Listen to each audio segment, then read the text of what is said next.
America के treasury secretary Scott Bessent ने मंगलवार को कहा कि राष्ट्रपति डोनाल्ड ट्रंप को रूसी तेल खरीदने वाले देशों पर 500% टैरिफ लगाने के लिए सीनेट की अनुमति की आवश्यकता नहीं है।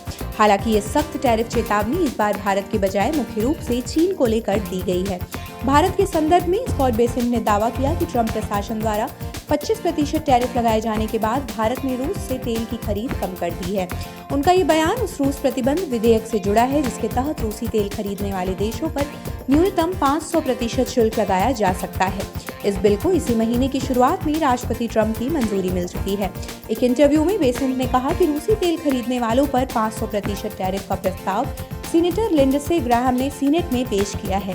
देखना होगा कि यह पारित होता है या नहीं। हमारा मानना है कि राष्ट्रपति ट्रंप को इसके लिए अलग से अधिकार की जरूरत नहीं है क्योंकि वे इसे IEPA के तहत लागू कर सकते हैं, लेकिन सीनेट उन्हें यह अधिकार औपचारिक रूप से देना चाहती है।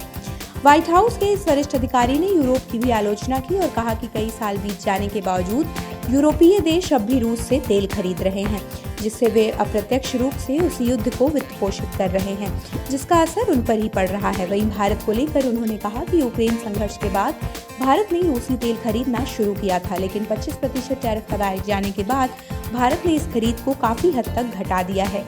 बेसेंट ने चीन को भी निशाने पर लिया, जो रूस से तेल खरीदने वाले प्रमुख देशों में शामिल है। अमेरिका लंबे समय से चीन पर रूसी तेल की खरीद को लेकर 500% तक टैरिफ लगाने की योजना बना रहा है। इससे पहले 8 जनवरी को अमेरिकी सीनेटर लिंडसे ग्राहम ने इस प्रस्तावित बिल की जानकारी देते हुए कहा था कि यह कानून राष्ट्रपति ट्रंप को चीन, भारत और ब्राजील जैसे देशों पर दबाव बनाने की व्यापक शक्ति देगा ताकि वे सस्ता रूसी तेल खरीदना बंद करें, जिससे यूक्रेन युद्ध के लिए वित्तीय सहायता रुक सके। वहीं भारत ने अपनी स्थिति स्पष्ट करते हुए दोहराया है कि उसकी ऊर्जा नीति वैश्विक बाजार की परिस्थितियों और उपलब्ध विकल्पों को ध्यान में रखकर तय की जाती है। आप देख रहे हैं सौगंध टीवी, सौगंध वतन की।